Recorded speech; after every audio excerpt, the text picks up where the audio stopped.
I'm Piper. And I'm Lynn. And here's what's happening at HMS. Congratulations to the following musicians who made the All-Region Band. Kaylee Marquez, Kanan Brugler, Isabel Lee, Kinsley Davis, Sophia Pelland, Yuika Vu, Emily Wagner, Kyle Davis, and Sean Rozier. Sorry if we pronounced your name wrong.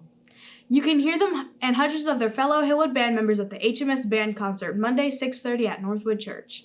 The HMS Choir is collecting coats for Community Storehouse. See Ms. Suarez for details. When they're not collecting coats, the HMS Choir students are busy preparing for their holiday concert. You can see it Tuesday, December 6th at 7 p.m. at Northwood Church. Is a 2022-23 HMS yearbook the top of your holiday gifts list? It should be. Order yours at yearbookforever.com. HMS is collecting gift cards for a holiday giving tree to benefit Hillwood families in need. Pick up an envelope from the giving tree in the front office and put cash or gift cards in there and return it to the front office. Fall voice recitals take place Friday at 6 p.m. in the HMS library. Boys basketball takes on Keller Monday. 8th grade plays at home and 7th grade travels to KMS. And that's the news. Here's what else is happening at HMS.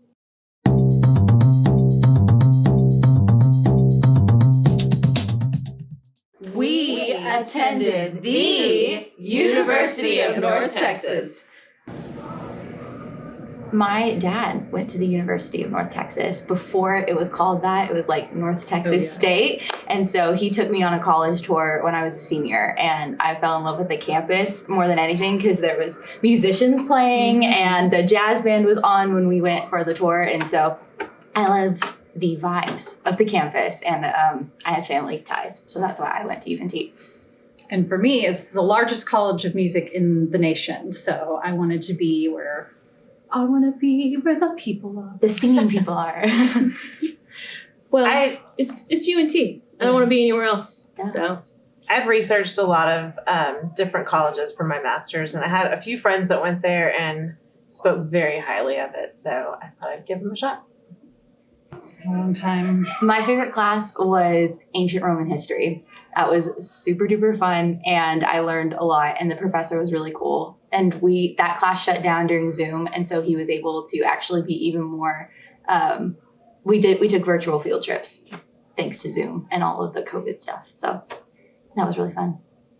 My favorite class was probably my music education classes, where we got to go and actually teach people's elementary music and middle school and high school choir classes.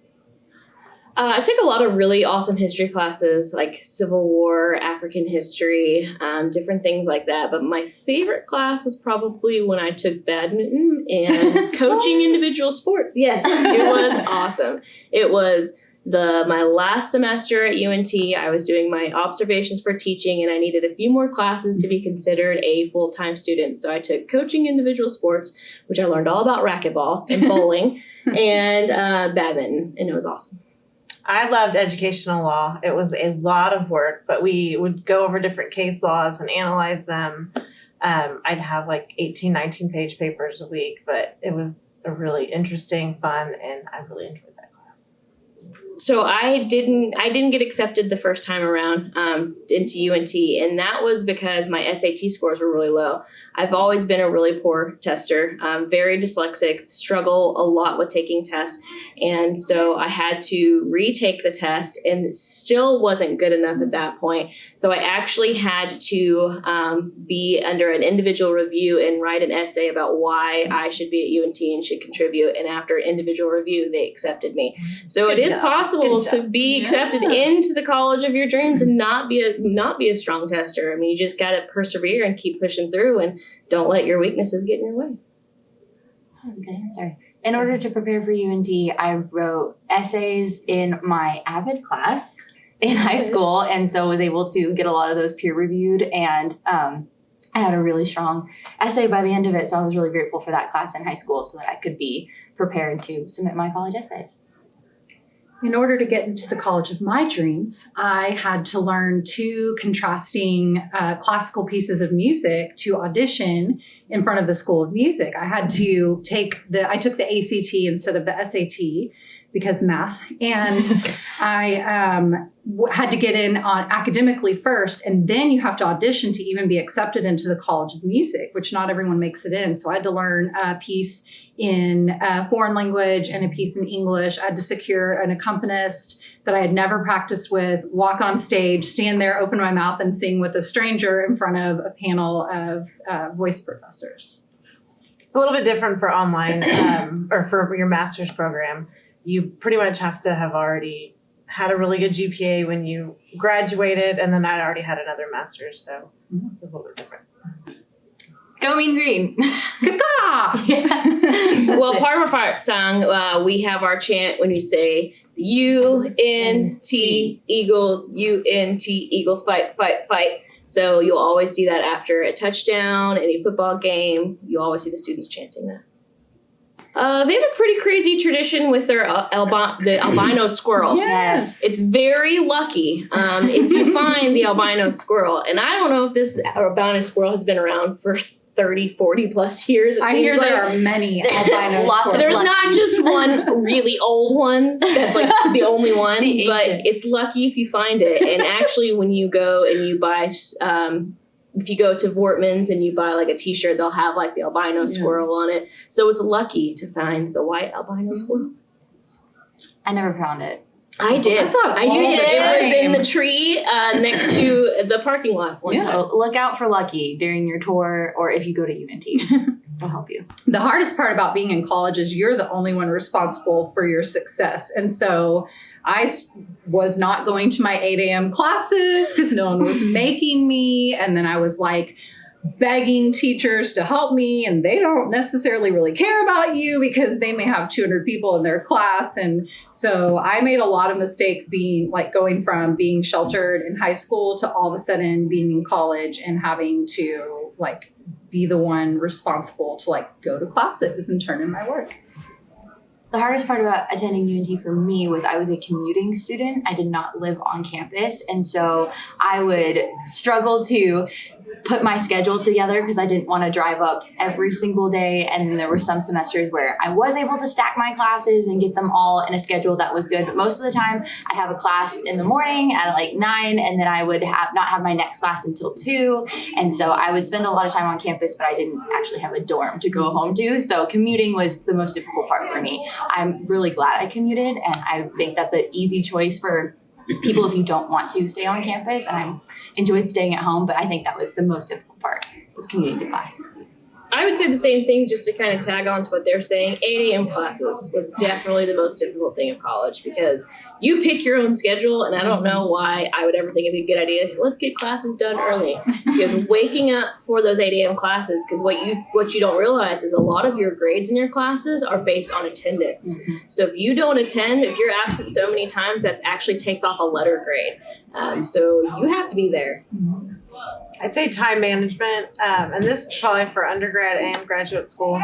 You have to manage a lot of stuff, especially if you're working, which I've always worked when I was in college. So if you have to battle, working, your family life, your social life, your school, even if you're not in class, you have to budget time in order to work on your assignments and study and that kind of stuff.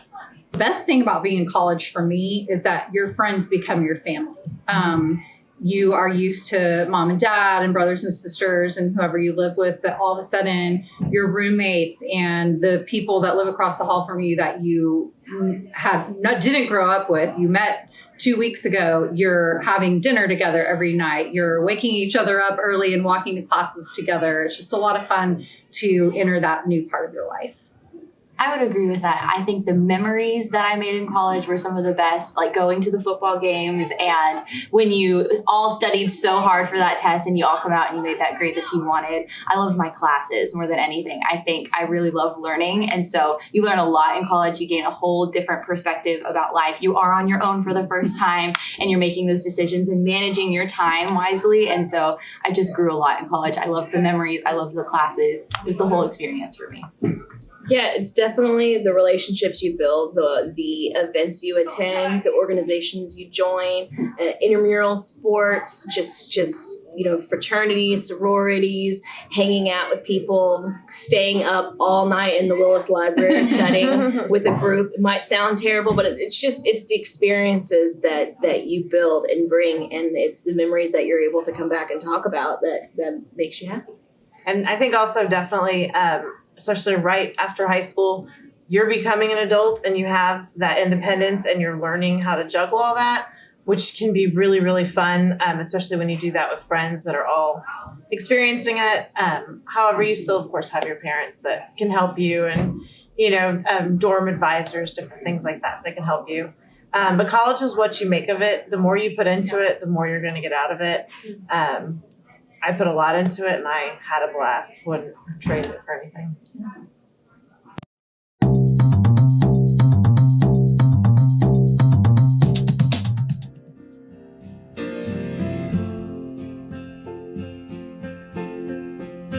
For you,